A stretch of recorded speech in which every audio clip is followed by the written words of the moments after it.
Ready start. महिलाओं को पुरुषों के बराबर हक और हिस्सेदारी की ज़रूरत लंबे समय से रेखांकित की जाती रही है। इसके लिए अनेक योजनाएं चलाई गईं, कई नियम कायदों कानूनों में बदलाव किए गए, मगर अवसर आए निर्णय लेने की जगहों पर उनकी पहुंच, राजनीतिक भागीदारी आदि स्तरों पर स्थिति बहुत उत्साहजनक नहीं देखी गई है। अच्छी बात है कि विश्व आर्थिक मंच की इस साल की वार्षिक लैंगिक अंतराल रपट में लैंगिक समानता के मामले में भारत की स्थिति 8 पायदान सुधरी है। 146 देशों में वह 127वें स्थान पर पहुंच गया है। पिछले साल 135वें स्थान पर था। शिक्षा के सभी स्तरों पर पंजीकरण में लैंगिक समानता बढ़ी है। इसने 64.3% लैंगिक अंतराल को पाट दिया है। हालांकि आर्थिक सहभागिता और अवसरों के मामले में 36.7% समानता के स्तर पर पहुंचा है। महिलाओं के वेतन और आय के मामले में मामूली वृद्धि हुई है। राजनीतिक सशक्तिकरण के मामले में भारत ने 25.3% समानता हासिल की है। इस वक्त 2006 के बाद महिला सांसदों की संख्या सर्वाधिक है।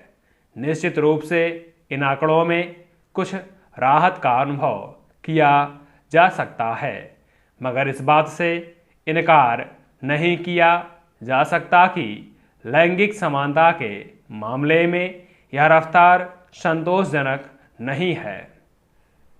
तुलनात्मक रूप से देखें तो कई मामलों की तरह लैंगिक समानता के स्तर पर भी हमसे गरीब माने जाने वाले पड़ोसी देश बेहतर स्थिति में हैं।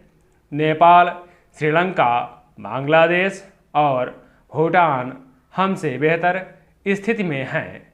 शिक्षा के मामले में निश्चित रूप से हमारे देश की लड़कियों ने लड़कों को बराबरी की टक्कर दी है।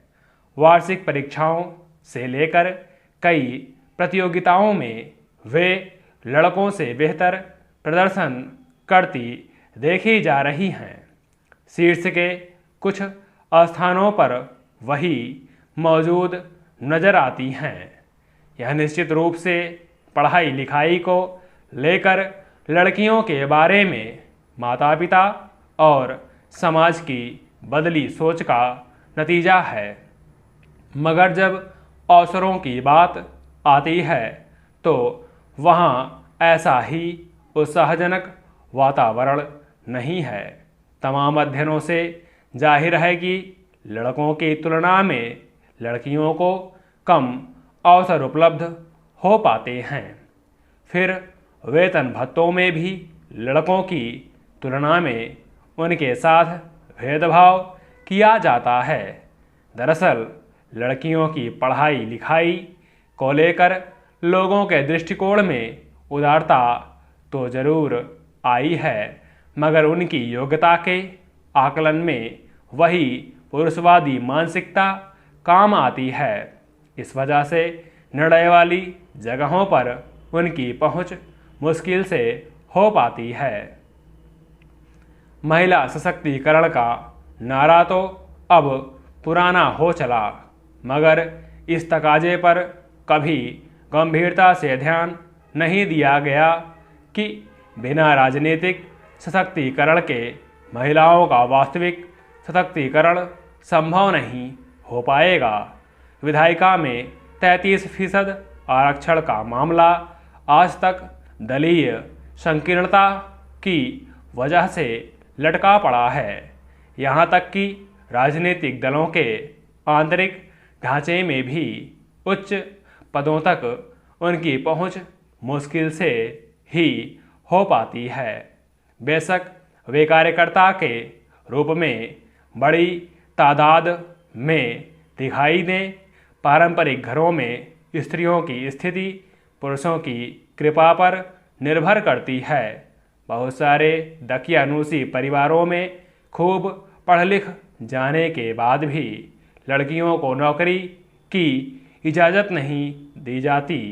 ऐसे में विश्व आर्थिक मंच के आंकड़ों में पिछले साल की तुलना में बेशक स्त्रियों की स्थिति कुछ बेहतर दर्ज हुई है, मगर यह सर्वांगीण नहीं है। इस स्थिति को तेजी से बदलने के लिए समाज की मानसिकता को बदलने की ज़रूरत है। स्टॉप।